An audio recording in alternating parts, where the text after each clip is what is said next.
Pourquoi Dieu a-t-il refusé d'accorder une place à Moïse et à Élie dans la nouvelle dispensation?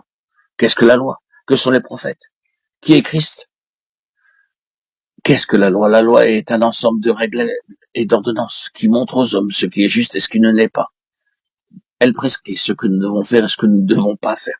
À partir du moment où vous savez ce que la loi requiert de vous, vous n'avez plus besoin d'aller vers Dieu pour le lui demander. Sous réserve de faire uniquement ce qu'elle vous dit, vous n'avez plus besoin d'être en étroite relation avec lui. C'était là l'état des choses dans l'ancienne dispensation. Mais en tout autre état de choses, à court dans la nouvelle dispensation.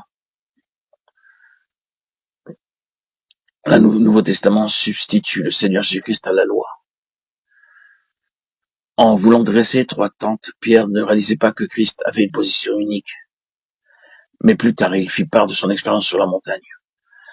Nous avons fait connaître la puissance et l'avènement de notre Seigneur Jésus-Christ, mais c'est comme ayant vu sa majesté de nos propres yeux, car elle a reçu de Dieu le Père honneur et gloire.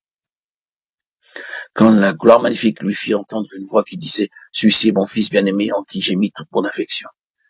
Et nous avons entendu cette voix venant du ciel, lorsque nous étions avec lui sur la sainte montagne. 1 Pierre 1, 16, 18. Avons-nous vu la position unique que Christ occupe dans le Nouveau Testament?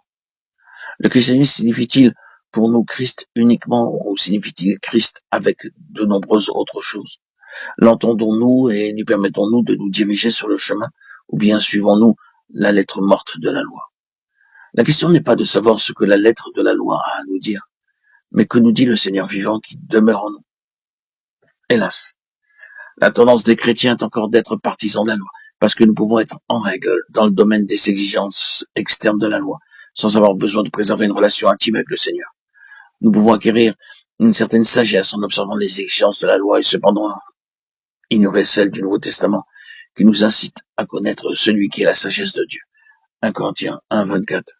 Celui qui s'appelle la sagesse déclare « Heureux l'homme qui m'écoute, qui veille chaque jour à mes portes et qui en garde les poteaux ». Nous ne pouvons vivre dans la vie chrétienne en dehors d'une étroite relation avec le Christ vivant. La loi avec ses ordonnances concernant le bien et le mal ne peut pas satisfaire les exigences du Nouveau Testament. Que pouvons-nous dire des prophètes? Pourquoi ont-ils été donnés? Ils ont été levés pour illustrer la loi. La loi indique seulement certains principes de conduite. Elle ne considère pas tous les détails de la vie de chaque jour. Par exemple, la loi peut indiquer, comme dans Lévitique 11, la nourriture qui est pure et celle qui ne l'est pas, ce qui doit être mangé et ce qui ne doit pas l'être. Mais elle ne nous dit pas ce que nous devons manger aujourd'hui pour le repas du soir. Les prophètes ont donc été donnés pour appliquer les principes généraux de la loi aux détails pratiques de la vie de chaque jour. La loi présente les exigences divines en général. Les prophètes présentent ces mêmes exigences en particulier. Lorsque le standard divin, par le moyen de la loi, est connu du peuple de Dieu, le prophète vient et lui dit comment il doit se conformer à ce modèle dans les cas particuliers.